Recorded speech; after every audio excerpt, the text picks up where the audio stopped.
आज अगर मैं अभी की बात करूं तो बांग्लादेश में 1,70,00,000 हिंदू कहे जाते हैं। और उन हिंदुओं की तादाद जो वहां से माइग्रेट होकर भारत में आए हैं वो है 1,13,00,000। तो मतलब लगभग जितने लोग वहां रह रहे हैं उतने ही जो है वहां से कितना माइग्रेट भी कर चुके हाँ, और ये बहुत बहुत दुखद बात है और इसकी इसकी बात नहीं होती है। जी। मैं जब जब अपने कॉलेज के दिनों में था तो मैं growth rate of population of countries देखता था और मुझे पता था कि बांग्लादेश में जो बर्थ रेट है वो भारत से ज़्यादा है, लेकिन बांग्लादेश का जो ओवरऑल पॉपुलेशन ग्रोथ रेट था वो बहुत कम रहता था। और ये बात मुझे बड़ी अजीब लगती थी, बांग्लादेश का जो पॉपुलेशन ग्रोथ रेट रहता था वो ऐसा जैसे डेवलप्ड कंट्रीज का होता है। डेवलप्ड कंट्रीज का कितना होता है? बहुत कम। अभी जाके देखोगे जब आंकड़ों को तो तुम्हें पता चलेगा कि बांग्लादेश का भी जो पॉपुलेशन ग्रोथ रेट है, सरकारी आंकड़े, वो बहुत कम है। वो कैसे हो गया मुझे समझ में ना आए। और फिर मैंने उसमें और जांच पड़ताल करी। आज से 15-20 साल पहले की बात है जब मैं ये सब चीजें जानना शुरू ही कर रहा था, और थोड़ा और यूपीएससी से भी थोड़ा और पहले, मतलब 30 साल पहले की बात हो गई, 30-35 साल पहले की, कि बांग्लादेश का पॉपुलेशन ग्रोथ रेट इतना कम क्यों है। और जब उसको खोजा खाजा तो पता चला कम इसलिए है क्योंकि माइग्रेशन जबरदस्त तरीके से पलायन होता है। वो आबादी जो है वो भारत आ रही है, तो इसलिए ऐसा नहीं लग रहा कि बांग्लादेश की आबादी बढ़ रही है, जबकि बर्थ रेट अच्छा है। जो जो जो फर्टिलिटी रेट था बांग्लादेश में, भारत से ज्यादा फर्टिलिटी रेट, मतलब एक महिला जो है वहां वो कितने बच्चे पैदा कर रही है, तो वहां की महिला भारत से ज्यादा बच्चे पैदा कर रही है, लेकिन फिर भी बांग्लादेश की आबादी नहीं बढ़ रही है। तो कैसे हो रहा था? तो फिर मुझे समझ में आया कि पलायन हो रहा है। और पलायन ना बड़ी हृदय विदारक बात होती है, दिल टूट जाता है जब आप अपनी मिट्टी छोड़ते हो, अपना परिवेश छोड़ते हो, अपने रिश्ते नाते छोड़ते हो, अपना घर छोड़ते हो, जमीन। तो हुआ है। तो हुआ है। और दूसरी चीज, तानाशाही चली है। अभी भी जो तुम देख रहे हो ये एक तरह से प्रो डेमोक्रेसी एजिटेशन है। प्रो डेमोक्रेसी एजिटेशन की जरूरत क्यों पड़े? अगर ऑटोक्रेसी ना हो, अगर तानाशाही डिक्टेटरशिप ना हो, तो प्रो डेमोक्रेसी एजिटेशन की जरूरत क्यों पड़ेगी? 15 साल तो सीधे सीधे तानाशाही रही है, और अभी कम से कम पिछले 6-7 साल को भी हम कह सकते हैं कि एक तरह की तानाशाही ही रही है। चुनाव भी जो हुए हैं वो चुनाव भी बड़े गड़बड़ चुनाव हैं। वो ऐसे जैसे रूस में चुनाव हुए थे ना कि 86-90% वोट मिल गया था पुतिन को, कुछ कुछ उसी तरह के चुनाव बांग्लादेश में भी हुए हैं। तो हमें इन दो बातों को एक साथ रख करके एक केंद्रीय सवाल अपने आप से पूछना पड़ेगा, ऐसा क्यों होता है कि जो किसी और धर्म का है उस पर अत्याचार करना है, और ऐसा क्यों होता है कि जनतंत्र की अपेक्षा मुझे तानाशाह ज्यादा पसंद है। मैं बांग्लादेश की बात कर रहा हूं, और ये बात जब मैं बांग्लादेश की कर रहा हूं तो इसमें लगभग सारे इस्लामिक मुल्क शामिल हो गए, क्योंकि ये जो पैटर्न है, मैंने कहा था ना एक पैटर्न देखोगे, ये पैटर्न तुम्हें बांग्लादेश में ही नहीं, पाकिस्तान में भी मिलेगा, तुम्हें ईरान में भी मिलेगा, जो जो East Asia, West Asia, Africa, लगभग हर जगह मिलेगा। ये क्यों होता है कि मुझे अपने देश में कोई नॉन मुस्लिम माइनॉरिटी बर्दाश्त नहीं है, और ये क्यों होता है कि मुझे एक डिक्टेटर बर्दाश्त है? मैं मुद्दे को साफ कर पा रहा हूं? अगर मैं एक मुस्लिम देश हूं तो मेरे साथ ऐसा बार बार क्यों होता है? पाकिस्तान का ही उदाहरण उठा लो। अगर मैं एक मुस्लिम देश हूं तो ऐसा क्यों होता है कि मैं एक नॉन मुस्लिम माइनॉरिटी को आसानी से स्वीकार नहीं करता, लेकिन मैं एक डिक्टेटर को बहुत आसानी से स्वीकार कर लेता हूं? ऐसा क्यों होता है? मैं चाहता हूं हम इस पर बात करें। जी। बांग्लादेश में 50 साल का कुल इतिहास आजादी के बाद का, 53 साल का, उसमें 15 साल और 15 में कम से कम 5-7 और जोड़ दो, डिक्टेटरशिप, मतलब लगभग 1/3 या 40% समय वो डिक्टेटरशिप। पाकिस्तान में भी यही हाल है। पहले वहां सीधे सीधे खुल्लम खुल्ला चलती थी डिक्टेटरशिप, अब खुल्लम खुल्ला नहीं चलती है। तो आर्मी पीछे से मदारी बन करके बंदर नचा रही है। ये कठपुतली वाला होता है, दिखाई नहीं देता, पर सारी डोर उसके हाथ में होती है। अभी वो चल रहा है पाकिस्तान में।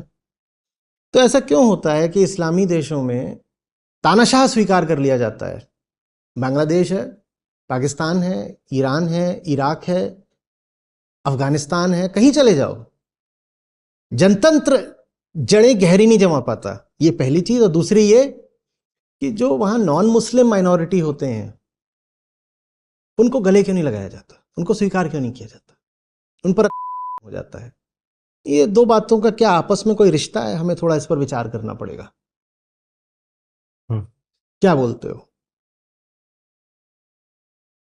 और ये बात ऐसा नहीं कि सिर्फ कंट्रीज में होती है, स्टेट्स में भी। अरे शाबाश, स्टेट्स, ये बात स्टेट्स में भी होती है। अब आप क्या कहना चाह रहे हैं?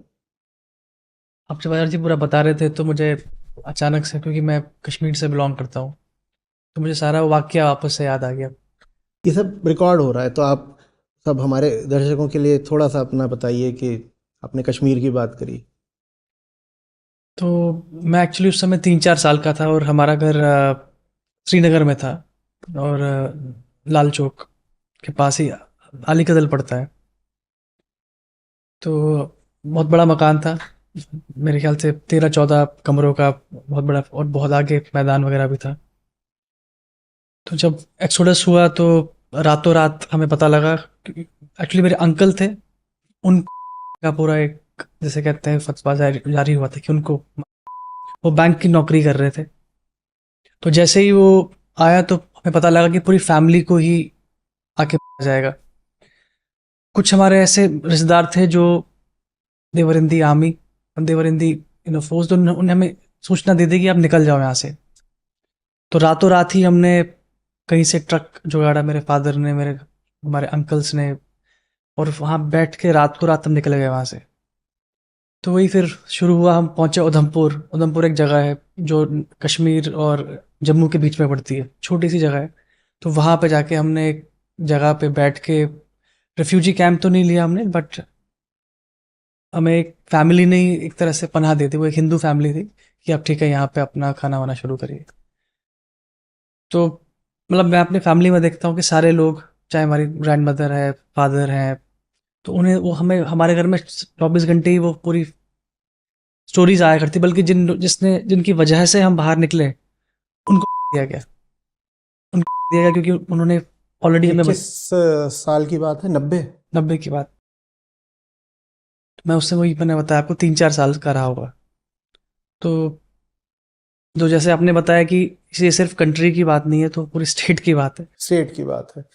तो अब मामला कंट्री से भी ज़्यादा स्टेट पे आ गया। माने फिर कंट्री और स्टेट में साझा क्या है?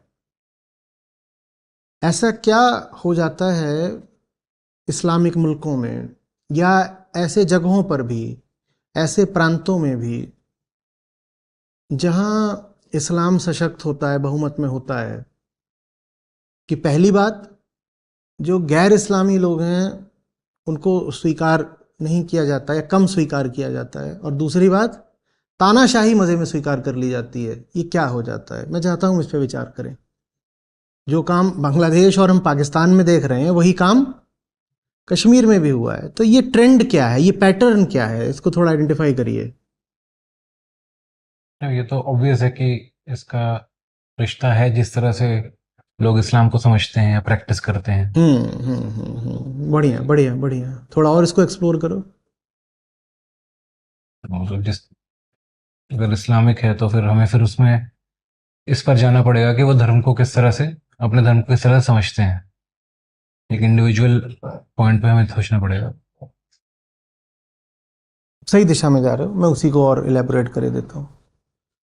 देखो, जहां कहीं भी ये बात आ जाएगी ना कि इंसान तो सिर्फ कठपुतली है, जहां कहीं भी जो रिलीजियस फिलॉसफी है वो ऐसी हो जाएगी कि इंसान कठपुतली है, एक ऊपर कोई बैठा हुआ है जो इंसान को चलाता है, सारी ताकत उसके पास है जो ऊपर बैठा है, उसी की बातों पर चलना है, और जो उसकी जगह किसी और बात पर चले, चाहे अपने दिल की बात पर, चाहे किसी अन्य किताब या परंपरा की बात पर, उसको हम क्या देंगे कि वो विधर्मी है और गलत आदमी है, पापी है या काफिर है। वहां समस्या आनी ही आनी है। तुम देख पा रहे हो कि ये जो पूरी फिलॉसफी होती है, ये फिलॉसफी चाहे इस्लाम में हो चाहे कहीं और हो, क्योंकि ये philosophy, this is not unique to Islam, several other religions और streams within religions share this philosophy. Christianity में भी शायद कभी रही थी, क्रिश्चियनिटी में भी कभी रही थी, लेकिन फिर वहां पर रिफॉर्मेशन हुआ, फिर रेनेसां हो गया, तो वहां पर जो ह्यूमन थॉट था उसको इज्जत दे दी गई जी। इज्जत दे दी गई। तो ये जब भी कभी होगा, चाहे इस्लाम में चाहे कहीं भी और, कि एक सर्वशक्तिमान ईश्वर मान लिया जाएगा और इंसान को कहा जाएगा कि वो तो बस उसका प्यादा है, सारे आदेश तो ऊपर से आने हैं और हमें बस क्या करना है, पालन करना है। डिक्टेटरशिप के लिए जमीन तैयार हो गई, क्योंकि पहली डिक्टेटरशिप आपने किसकी खड़ी कर दी है? ऊपर वाले। आपने अपने आप को तो कुछ माना ही नहीं ना। और लोकतंत्र क्या बोलता है? लोकतंत्र बोलता है तुम ही सब कुछ हो, तुम ही सब कुछ हो। अब मैं ही सब कुछ हूं, मेरी जिंदगी मेरे हाथ में है, मेरे चुनाव से, मेरे वोट से मेरी जिंदगी चलेगी। ये विचार इस विचार के साथ फिट ही नहीं बैठता, मेल नहीं खाता, अलाइन नहीं हो पाता कि मैं कुछ हूं ही नहीं और उसका जैसा आदेश आएगा वैसे मेरी जिंदगी चलेगी। लोकतंत्र क्या बोलता है? किसी के आदेश का तुम्हें गुलाम नहीं बनना है, तुम्हारी जिंदगी तुम्हारा चुनाव, तुम चुनो तुम्हें कैसे जीना है, कोई नहीं है तुमसे ऊपर। अगर आसमान से कोई नीचे भी उतर आया ना तो उसको एक ही वोट का हक रहेगा। वही कोई महापुरुष हो, अवतार हो, हाँ, पीर पैगंबर हो, कोई हो, लोकतंत्र में उनके पास कितने वोट होते हैं? एक होते हैं। तो लोकतंत्र तो कहता है कि साहब आपको किसी की सुनने की जरूरत नहीं है, आप में वो दम है कि आप अपनी खातिर फैसला कर सकते हो। अब लोकतंत्र की इस बात में 100 खामियां हैं और वो खामियां मैंने ही निकाली हैं कि लोकतंत्र तो किसी पागल को भी अधिकार दे देता है कि तुम अपने हिसाब से चलो, और हमने उसके जो नुकसान है वो खूब देखे भी हैं कि जब आप किसी अनडिजर्विंग आदमी को बहुत सारी फ्रीडम दे देते हो तो उसका नतीजा क्या होता है। पर वो बात अलग है, उसकी बात अलग से हमने खूब करी भी है। अभी हम ये बात कर रहे हैं कि जब मेरी जो रिलीजियस फिलॉसफी है वो मुझे फ्रीडम देती ही नहीं तो क्या होता है? तो ये होता है कि मैं बहुत आसानी से डिक्टेटरशिप स्वीकार करना शुरू कर देता हूं। और ये मेरा ओपिनियन नहीं है, फैक्ट देखो ना, चारों तरफ प्रमाण उपलब्ध है, सबूत हाजिर हैं। हम एक थे, पाकिस्तान, भारत, बांग्लादेश, हम एक थे। भारत में तानाशाही चल पाई क्या? थोड़ी सी आती भी है अगर, क्योंकि जो गद्दी पर बैठ जाते हैं ना, उनका बड़ा मन लपलपाता है कि हम तानाशाह बन जाएं। तो 75 में आई थी, 75 के बाद भी प्रयास हुए, लेकिन जब भी कभी हम ऑटोक्रेसी भी नहीं, ऑटोक्रेटिक ट्रेंड भी देखते हैं तो हम गुस्से में आ जाते हैं और हम उस बात को रोक देते हैं। इंदिरा गांधी बुरी तरह हारी थी फिर 77 का चुनाव, और जब भी कभी कोई चाहेगा कि मैं ही सर्वे सर्वा बन जाऊं, मैं ही बिल्कुल राजा बन के, भगवान बन के दिल्ली में बैठ जाऊं, तो भारत की जनता ने यही करा है कि उसको, और चाहे वो दिल्ली की भी बात नहीं है, प्रांतों में भी जब भी कोई अपने आप को एकदम चौधरी, सरपंच और फन्ने खां समझने लग गया है तो जनता ने उसको खींच के नीचे उतार दिया है। भारत तो ऐसा रहा है, पाकिस्तान, बांग्लादेश में ऐसा नहीं रहा है। और मैं नहीं कह रहा हूं कि दुनिया में जितनी डिक्टेटरशिप्स होंगी वो रिलीजियस फिलॉसफी की वजह से होंगी, क्योंकि मैं देख रहा हूं कि काउंटर आर्ग्यूमेंट क्या आ सकता है, कुतर्क क्या आ सकता है। कुतर्क आ सकता है कि चीन और नॉर्थ कोरिया फिर डिक्टेटरशिप क्यों है, वहां तो रिलीजन चलता ही नहीं। तो मैं नहीं कह रहा हूं कि all dictatorship is only because of religious philosophy, लेकिन मैं कह रहा हूं कि religious philosophy can contribute in a big way towards acceptance of dictatorship, because that is the guiding philosophy. See, I am supposed to be like this. मुझे तो ऐसे रहना है, और मुझे किसी न किसी का हुक्म मानना ही मानना है, तो फिर जो कोई मेरे सर पे चढ़ के बैठ जाता है मैं उसका हुक्म मान लेता हूं। समझ आ रही बात? उसी में एक एंगल और देखना कि ये जो डिक्टेटर बने हैं बांग्लादेश और पाकिस्तान में, वो ज्यादातर मिलिट्री जनरल क्यों रहे हैं? वो मिलिट्री जनरल क्यों रहे हैं? क्योंकि जो मेरे ऊपर है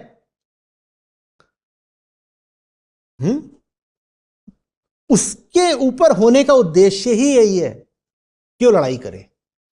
तो जो मिलिट्री वाला होगा मैं उसको बहुत आसानी से अपने ऊपर मान लूंगा, क्योंकि मैं मानता हूं कि नीचे वाले का, ऊपर वाले का, सबका एग्जिस्टेंशियल पर्पस ही यही है कि हम लड़ाई करें।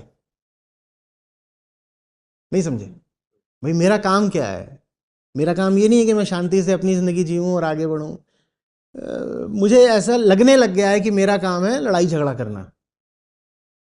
तो लड़ाई झगड़ा करने में जो सबसे आगे होगा उसको मैं अपना लीडर मान लूंगा। लड़ाई झगड़ा करने में सबसे आगे कौन होती है? आर्मी। तो मैं आर्मी को अपना लीडर मान लूंगा। ये समझ में आ रही है बात? धर्म कोई छोटी चीज नहीं होता। और अगर धर्म को ठीक से समझा नहीं, अगर आपकी जो रिलीजियस फिलॉसफी है वो डिस्टॉर्ट हो गई, तो इंसान से लेकर राष्ट्र तक सब बर्बाद हो जाते हैं। इस्लाम का ये जो दार्शनिक अर्थ कर लिया गया है, आवश्यक नहीं है सही हो, लेकिन ये कर लिया गया है परंपरा से, और आज आम मुसलमान के मन में यही अर्थ चल रहा है। समझ में आ रही बात? तो इसलिए लोकतंत्र दो जगहों पर अच्छा चल पाता है, दो तरह की जगहों पर। जब अमेरिका और भारत के राष्ट्राध्यक्ष मिलते हैं तो कहते हैं the world's most powerful democracy meets the world's largest democracy या ओल्डेस्ट। तो इस दो तरीके की जगहों पर लोकतंत्र अच्छा चल पाता है। कौन सी जगहों पर? या तो जहां पर विचार की, खुले विचार की छूट हो, जैसे अमेरिका, यूरोप। वहां इसलिए चल पाता है, अमेरिका में, यूरोप में, ऑस्ट्रेलिया में, वहां इसलिए चल पाता है क्योंकि वहां कहा गया कि साहब मैं सोचूंगा और मेरी सोच से मेरा जीवन चलेगा। या भारत में चल पाता है जहां कहा गया अहम ब्रह्मास्मि, मुझसे ऊपर कोई नहीं है, मैं ही ब्रह्म हूं। अहम ब्रह्मास्मि अद्वैत वेदांत का केंद्रीय वक्तव्य है, और यह अहम ब्रह्मास्मि ही भारत में लोकतंत्र की जड़ है। अहम ब्रह्मास्मि का मतलब है मेरे से ऊपर कोई सत्ता नहीं।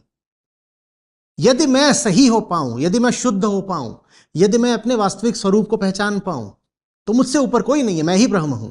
यह नहीं कि मैं अभी जैसा बना बैठा हूं मैं ही ब्रह्म हूं, अभी ऐसा नहीं, but I have the potential to be the highest. Potentially I am the absolute truth.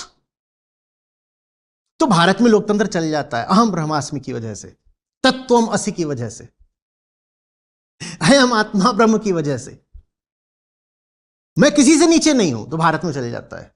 यह हमें वेदांत ने सिखाया, अद्वैत वेदांत ने। द्वैत वेदांत में नहीं। द्वैत में तो यह है कि मेरे से ऊपर वहां बैठा हुआ और ऐसे रहना है। तो इसीलिए भारत में कभी कभी तानाशाही आ जाती है, और जब भी तानाशाही आती है तो उसमें ऐसे लोगों का बड़ा योगदान रहता है जो कहते हैं कि वो ऊपर कोई बैठा हुआ है,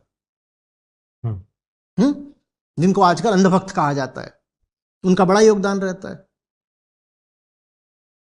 समझ में आ रही बात? और जब उपनिषदों की बात आती है, जब विशुद्ध वेदांत की बात आती है, जब अद्वैत की बात आती है, तो वहां तानाशाही जैसा कुछ है नहीं। कौन है मुझसे ऊपर? अहमेव हि केवलम, कहता है अद्वैत वेदांत। मुझसे ऊपर कौन है? बोलो, मुझसे ऊपर हटा दो, मुझसे अलग कौन है? मेरे अलावा कौन है? मुझसे ऊपर कोई तब होगा ना जब पहले मुझसे अलग कोई होगा, मुझसे पृथक, मुझसे इतर, मेरे अलावा कोई होगा। मेरे अलावा ही कोई नहीं है, मेरे ऊपर कोई कैसे हो सकता है? तो जब तक अद्वैत वेदांत है तानाशाही नहीं चल सकती। या फिर जैसे पश्चिम में खुला विचार है, जहां कहा जाता है कि individual freedom, individual liberty are the highest, the individual is at the highest place, तो वहां भी तानाशाही नहीं चल सकती। तो इसलिए अमेरिका और भारत आसानी से हाथ मिला लेते हैं, दोनों लोकतांत्रिक हैं। समझ में आ रही बात? इन दो जगहों पर लोकतंत्र की जड़ें गहरी रहती हैं। लेकिन जहां कहीं भी यह विचार होगा कि साहब मैं तो कुछ हूं ही नहीं, मेरा पैदा होना भी किसी और के हाथ में, मेरी जिंदगी किसी और के हाथ में, मैं कैसे खाऊं पीऊं क्या सोचूं वो भी किसी और के हाथ में, मेरी सारी मान्यताएं किसी और के हाथ में, मेरी मौत किसी और के हाथ में, मेरे विचार किसी और के हाथ में, मेरा प्यार किसी और के हाथ में। जहां ये वाली बात होगी वहां लोकतंत्र नहीं चल पाएगा।